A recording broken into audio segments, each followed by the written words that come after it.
जय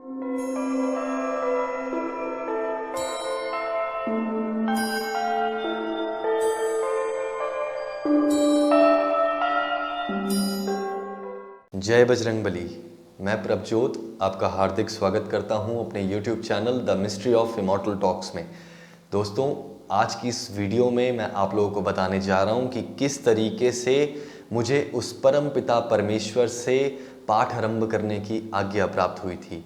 भगवान ब्रह्मा, विष्णु और महेश कौन हैं, उनका क्या योगदान है इस सृष्टि में और हमारे जीवन में ये तीनों किस तरीके से कार्य करते हैं, ये सारी बातें आप लोगों को इस वीडियो में मैं आज बताऊंगा। तो आइए दोस्तों, वीडियो को शुरू करते हैं। वीडियो शुरू करने से पहले आप लोगों से एक अनुरोध करूंगा कि इस वीडियो को आप अंत तक देखिए। दोस्तों, हनुमान जी के दर्शन देने के बाद तकरीबन इस बात को 2 साल से ऊपर होने को जा रहा है। सबसे पहले जब मैंने अपनी पूजा शुरू की थी, उस दिन मैंने उस परम पिता परमेश्वर से आज्ञा मांगकर ही पूजा शुरू की थी कि हे परम पिता परमेश्वर, हे सृष्टि के सृजनहार, हे पालनहार, हे विनाशक, पाठ आरंभ करने की आज्ञा प्रदान कीजिए। अब दोस्तों, बात यहाँ ये आती है कि आप लोगों को कैसे पता चलेगा कि उस परम पिता परमेश्वर ने आपको आज्ञा प्रदान की है। तो दोस्तों, जो घटना के बारे में मैं आज आप लोगों को बताने जा रहा हूँ वो इसी साल की है और तकरीबन कुछ महीने पहले की है। ज़्यादा से ज़्यादा 4 या 5 महीने पहले की ये घटना है। दोस्तों, मैंने सुबह के तकरीबन प्रातःकाल 4 या 5 बजे का ये समय था, मैंने एक सपना देखा था। सपने में मैं एक बेहद बड़े समुंदर के सामने खड़ा था और उस समुंदर के पास एक बहुत बड़ा बरगद का पेड़ था। दोस्तों, मैं उस पेड़ के पीछे छुपकर किसी को देख रहा था। समुंदर में 3 लोग खड़े हुए थे जो आपस में बात कर रहे थे। जैसे ही मैं समुंदर की तरफ गया तो मेरा जो देखने का जो दृश्य था वो धुंधला होता गया, मुझे दिखाई देना बंद हो गया था। सिर्फ और सिर्फ मैंने उनमें से एक को कहते हुए सुना था अपने इन्हीं दोनों कानों से कि हम तीनों एक ही हैं और हमारी शक्तियां भी एक ही हैं। दोस्तों, उस वक्त मैं अपने आप को ये सब सुनते हुए, देखते हुए महसूस कर रहा था। सपने में कई बार दोस्तों ये होता है कि जैसे आप लोग सपना देख रहे हैं, एक नॉर्मल इंसान एक बार में कई सारे सपने देख सकता है, लेकिन उसे उन सपनों के बारे में याद नहीं रहता, क्योंकि कुछ लोगों को सपने याद रहते हैं और कुछ लोगों को सपने नहीं याद रहते। और दोस्तों, सपनों को हकीकत में बताना बेहद ही मुश्किल का काम है। तो दोस्तों, ये सारी घटना मैं अपने आप को देखते हुए महसूस कर रहा था। तो दोस्तों, जैसे ही मुझे दिखना बंद हो गया था, मेरे सामने कुछ भी नहीं दिख रहा था, मुझे सब कुछ धुंधला था। जैसे ही मैंने हाथ जोड़कर परम पिता परमेश्वर को याद किया, धीरे धीरे वो दृश्य धुंधलेपन से हटने लगा और मैंने उन तीनों लोगों की छवि देखी। सबसे पहले उस समुद्र में भगवान विष्णु विराजमान थे, उनके साथ भगवान शिव विराजमान थे और आखिर में भगवान ब्रह्मा थे कमल के फूल पर। दोस्तों, मैंने भगवान विष्णु को अपनी इन्हीं दोनों आंखों से देखा है। मैंने सिर्फ और सिर्फ इतना ही देखा था कि उन्होंने पीले रंग के वस्त्र धारण किए हुए थे और उनके सिर के पीछे से बहुत ही भयंकर नाग और सांप मुझे देख रहे थे और जो हिल भी रहे थे।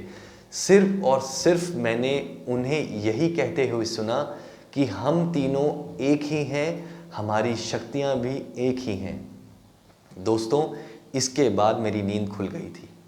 आप ये लगा लीजिए, इस सपने के आने के बाद मैंने उसी वक्त हाथ जोड़े, पीर आसन में बैठकर भगवान ब्रह्मा और विष्णु और महेश को याद किया और उनसे प्रार्थना की कि प्रभु, आज मैं अपने आप को आपके चरणों में विलीन करता हूँ। मेरा तन, मेरा मन, यहाँ तक कि मेरी आत्मा आपको मैं समर्पित करता हूँ।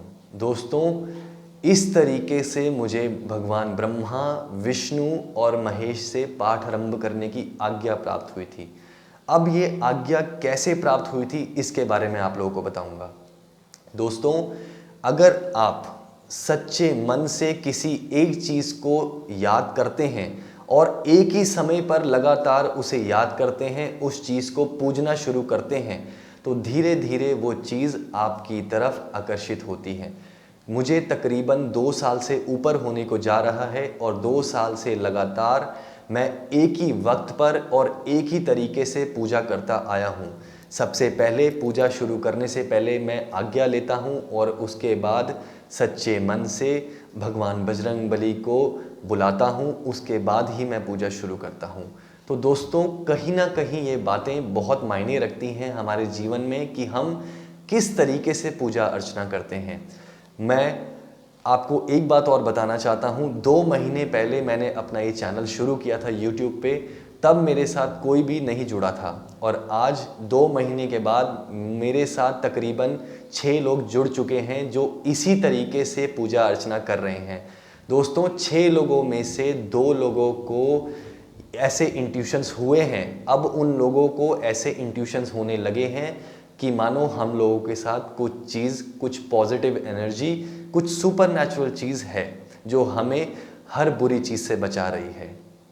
तो दोस्तों, मैं भी आप लोगों से एक यही अनुरोध करूंगा कि जब भी आप पूजा करें, सच्चे मन से करें और उस परमपिता परमेश्वर को याद कर कर ही, उनसे आज्ञा लेकर ही करें। मेरी पिछली वीडियोस में मैंने आप लोगों को बताया था कि किस तरीके से आप लोगों को पूजा करनी चाहिए। सबसे पहले आप आसन लेंगे और उसके बाद अपने सामने दीपक जला सकते हैं या धूप बत्ती जला सकते हैं या अगरबत्ती जला सकते हैं, कुछ भी जला सकते हैं। जहां आप पूजा करेंगे वो स्थान साफ सुथरा होना चाहिए, आपके वस्त्र साफ सुथरे होने चाहिए और आप भी साफ सुथरे होने चाहिए। आपका मन, आपका तन भी साफ सुथरा होना चाहिए। दोस्तों, इस वीडियो के बाद आगे की जो घटनाएं हैं वो मैं आप लोगों के लिए बहुत जल्द लेकर आने वाला हूं और उन वीडियोस में मैं आप लोगों को कुछ ऐसी बातें बताऊंगा जो भगवान विष्णु से जुड़ी हुई हैं। दोस्तों, भगवान विष्णु के कई प्राचीन मंत्र हैं जिन्हें हम बीज मंत्र भी कहते हैं, लेकिन जिस मंत्र के बारे में मैं आप लोगों को बताऊंगा शायद हो सकता है बहुत कम लोगों को हो। मेरे हिसाब से अगर 100 लोग हैं तो 100 लोगों में से केवल 3 या 2 लोगों को उस मंत्र के बारे में पता होगा, क्योंकि जैसे हनुमान जी ने वो प्राचीन मंत्र मातंग कबीले को दिया था, वैसे ही एक ऐसा ही प्राचीन मंत्र है जो भगवान विष्णु ने कुछ गिने चुने लोगों को दिया था और ये मंत्र पीढ़ी दर पीढ़ी हमारी फैमिली में चलता आया है, हमारे परिवार में चलता आया है और ये मंत्र भी मुझे किसी से ऐसे ही प्राप्त हुआ था।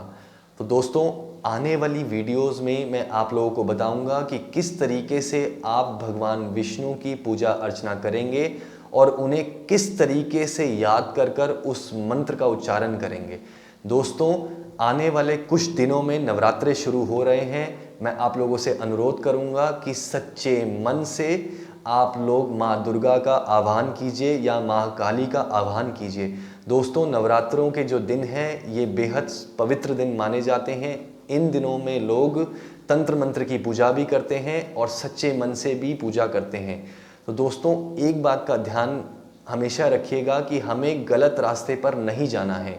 हमें जो तंत्र मंत्र की जो विद्याएं हैं उन चीज़ों को बिल्कुल भी अपने जीवन में नहीं अपनाना है। हमें सिर्फ सात्विक रहकर सच्चे मन से पूजा अर्चना करनी है। आने वाली वीडियोस में मैं आप लोगों को महाकाली से भी रिलेटेड कुछ ऐसी बातें बताऊंगा जिस तरीके से आप उनका भी आवाहन कर सकते हैं। तो दोस्तों, अब मैं आप लोगों से विदा लेता हूं। तब तक के लिए जय बजरंगबली, जय श्री राम। बोल सियापति रामचंद्र की जय, पवन पुत्र हनुमान की जय। जय बजरंगबली, जय बालाजी महाराज।